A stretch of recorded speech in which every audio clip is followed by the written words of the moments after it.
penjara paling aneh yang pernah saya lihat. Pria dan wanita berada di satu sel yang sama, kamar mandi dan toilet yang sama. Mereka menggunakan bersamaan. Tidak ada seorang pun di sini yang bertanya tentang privasi. Semua orang seperti bayi yang baru lahir.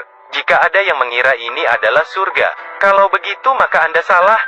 Setiap saat Anda akan dipukuli tanpa ampun di sini. Alasannya hanya karena penjara itu menyenangkan. Ada 3 senapan otomatis di atas. Kalau ada yang ingin melarikan diri, dalam hitungan menit dia akan tertembak senapan ini. Pemeran utama Mona baru saja masuk ke penjara ini.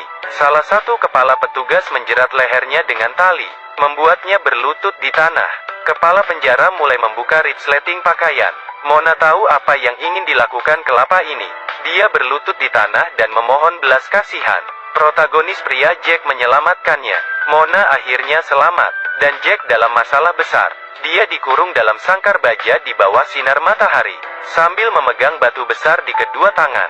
Jika saja dia tidak bisa menahannya, maka dia akan tertimpa batu besar ini. Untuk memberikan contoh kepada pendatang baru, komandan penjara memilih salah satu gadis. Di bawah perintah komandan penjara, tahanan wanita harus menghafal aturan penjara. Karena sedikit kesalahan ketika menghafal, gadis itu langsung dipukul, sampai wanita yang terbaring di tanah dan mati. Kejadian ini membuat semua orang takut. Hugo bahkan lebih ketakutan dan merusak mentalnya ketika hendak membersihkan ikan. Dia bahkan memakan isi perut ikan itu, dan berkata jika ini enak. Setelah Jack dijemur seharian, dia dibawa kembali ke sel. Dia sangat dehidrasi dan kelelahan. Dia hanya bisa merangkak perlahan. Mona memapahnya ke kasur, dan berterima kasih padanya. Jackku mohon, jangan membiarkan mereka menyakitimu lagi. Mengapa kamu peduli dengan apa yang mereka lakukan terhadap saya? Mengapa kamu peduli padaku pagi ini? Keduanya tersenyum. Bagi mereka yang melarikan diri dan tertangkap, hukuman mereka lebih kejam. Ini adalah permainan sepak bola yang aneh. Kaki si keriting ditutupi dengan 2 bola plastik. Ada banyak bensin di dalam bola. Permainan pun dimulai. Petugas penjara boleh bermain sesuka hati. Dia harus mencoba untuk memastikan bahwa minyak dan gas dalam bola tidak bocor. Tetapi petugas yang bermain terlalu banyak. Dia tidak bisa berdiri bahkan ketika dia ditendang. Apalagi menjaga bola. Mona tidak tahan melihatnya. Jack membalikkan kepalanya. Karena ini adalah permintaan petugas. Itu membuat para tahanan merasa takut dan jangan berani berpikir. Setelah beberapa saat si keritingnya lelah dan tidak bisa berdiri, dia tertunduk di tanah. Saat itu juga komandan penjara langsung menyalakan api ke tanah. Dengan ledakan keras bola plastik, si keriting terbakar menjadi abu. Ini adalah hukuman untuk tahanan yang melarikan diri. Setelah semua orang tertidur di malam hari, Mona baru berani menggunakan kamar mandi. Jack membantunya berjaga di pintu. Saat itu beberapa penjaga datang. Jack belum sempat berbicara, mereka langsung menutup mulutnya. Petugas penjahat tua masuk ke kamar mandi, dan bersiap melecehkan Mona.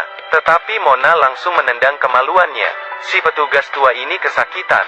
Mona bergegas keluar dari kamar mandi, dan jatuh ke pelukan petugas komandan botak. Untungnya mereka hanya masuk dan tidak melakukan apapun. Jack langsung memeluk Mona dan menenangkannya. Hal paling menakutkan di penjara adalah game Battle Royale. Ini adalah permainan kucing dan tikus. Kali ini sebanyak 5 orang dipilih.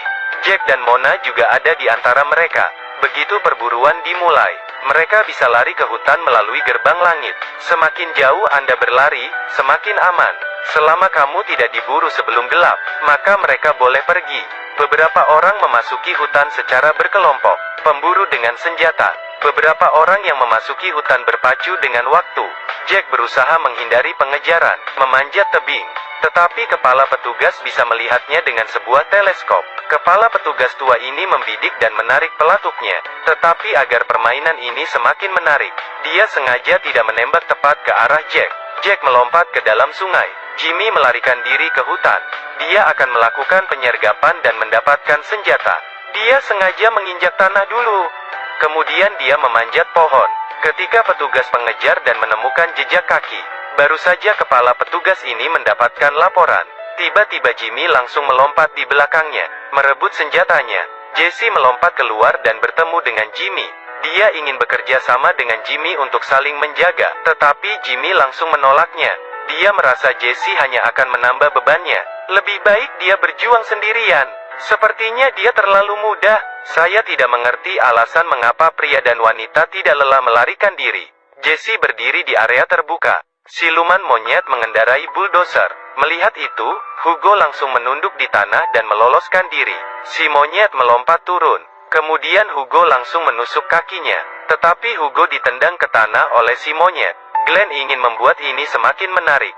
Dia tidak ingin langsung menghabisi Hugo. Saya belum pernah melihat cara kejam seperti itu. Siluman monyet sengaja merusak sepatu Hugo dan mematahkan jari kakinya, kemudian memakannya. Si monyet bahkan merasa daging kaki itu seperti daging burung. Agar permainan ini semakin menarik, Glenn membiarkan Hugo berlari di depannya dengan kaki pincang, sedangkan dia mengejar dengan bulldozer. Hugo mulai kelelahan. Mereka terus mengejarnya dengan bulldozer. Ketika Hugo tidak bisa melarikan diri lagi, dia dipukuli oleh siluman monyet dan jatuh ke tanah. Dengan beberapa pukulan, Hugo pun mati. Jimmy memegang senjata seperti memenangkan lotre. Dengan senjata, dia menembak terus-menerus. Dia kemudian menyelinap di rumput-rumput. Tetapi dia tidak menyadari ternyata komandan tua dan wanita iblis ini menemukannya. Dalam satu waktu dia dikepung oleh dua orang. Lalu wanita iblis mengambil kesempatan ketika Jimmy mengganti pelurunya. Dia menunggangi kuda dan berlari ke hadapannya. Wanita iblis itu menembak dan mengenai rumput. Lalu mengambil kesempatan lagi dan menembak ke arah Jimmy. Panah itu mengenai Jimmy tetapi tidak fatal. Jimmy tidak sanggup lagi mengambil senjata karena kesakitan. Belum berjalan jauh, tiba-tiba komandan tua mengendari mobil dan menabrak Jimmy hingga mati. Mona melompat ke sebuah lubang. Ternyata komandan kepala botak mengikutinya. Sedangkan Jesse yang lelah menemukan sebuah danau. Dia bermaksud ingin minum air dan beristirahat. Tiba-tiba wanita iblis telah datang di hadapannya, lalu menembak panah ke arah Jesse. Dia takut dan lari. Wanita iblis semakin semangat mengejarnya. Dia sengaja menembak ke sisi lain. Pemburuan ini membuatnya merasa senang.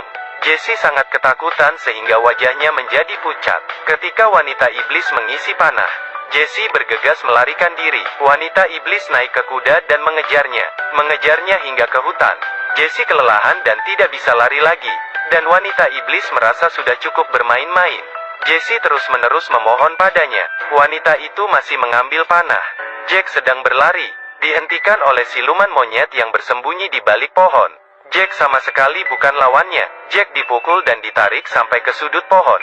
Glenn bermaksud ingin menabrak dengan bulldozer. Di saat berbahaya, Jack mematahkan ranting pohon dan menusuk mata siluman monyet. Siluman monyet kesakitan, sedangkan bulldozer tidak bisa dihentikan dan seketika langsung menabrak siluman monyet. Jack mengambil kesempatan untuk melarikan diri.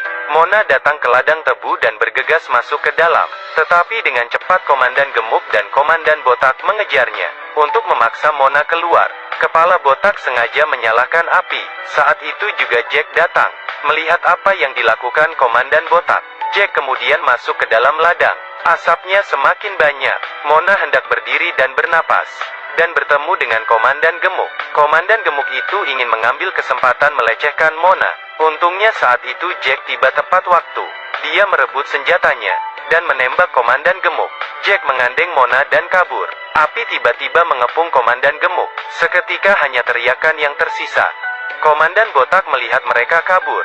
Dia tidak sempat mencari si gemuk dan mengejar mereka dengan pisau besar. Jack dan Mona melompat ke air dan pergi ke hilir. Ketika mereka sampai di ujung sungai, mereka menyadari, ini sebenarnya sebuah pulau. Artinya mereka tidak bisa kabur dari sini sama sekali. Saat itu juga, komandan botak mendatangi mereka. Melihat Jack tidak memiliki senjata, Jack juga berbicara tentang seni bela diri. Komandan botak memutuskan menyingkirkan parang dan maju. Selama pertarungan keduanya jatuh ke air, Jack terus-menerus diceburkan ke dalam air. Pada saat kritis Jack menyentuh batu, memukul kepala botak dengan kuat, kemudian melarikan diri. Komandan botak terpaksa menembak. Mona mengambil parang yang ada di tanah. Tepat ketika komandan botak ingin menembak, Mona menebas tangan botak dengan kuat. Jack dan Mona tidak berencana bersembunyi lagi. Mereka memutuskan untuk mengambil inisiatif. Mereka juga bertemu Glenn dengan bulldozernya. Glenn terus menembak dari belakang. Jack membiarkan Mona menarik perhatian Glenn. Tepat ketika Glenn akan menembak, Jack perlahan-lahan mendekati Glenn dari belakang dan menebas Glenn. Saat ini mereka telah mendapatkan mobil dan senjatanya, berjalan ke arah penjara dan menembak. Sesampainya di penjara mereka langsung menabrak pintu. Para tahanan mulai memberontak. Beberapa jet tempur mulai lepas landas. Mereka akan mendukung kamp konsentrasi. Di bawah kepemimpinan 4 penjahat, mereka membuka gudang senjata. Mereka mengambil senjata dan mulai menyerang dengan kejam. Ketika Mona datang untuk menghancurkan ruang pemantauan, wanita iblis itu mengikuti. Tidak disangka Mona dengan mudah mengalahkannya. Walaupun banyak petugas yang tiba, tidak ingin kalah, para tahanan mati-matian melawan. Selama pertempuran antara kedua kelompok, Jack menghabisi kepala petugas tua. Melihat mereka melepaskan bom, Jack dan kawanan buru-buru bersembunyi di hutan. Petugas saja memasuki hutan untuk mencari mereka. Tiba-tiba mereka dibom. Akhirnya Jack dan teman-temannya menang. Sejak itu, mereka menjalani kehidupan yang bahagia di pulau itu. Film perburuan ini pun berakhir sampai di sini. Di mana ada penindasan, di situ ada perlawanan. Jack tidak tahan dengan kebrutalan sipir. Dia memberontak dan mengalahkan para petugas sipir. Film ini mengajarkan kita, tidak akan ada akhir yang baik. Baiklah, saya Xiao Yu. Silakan berikan komentarnya.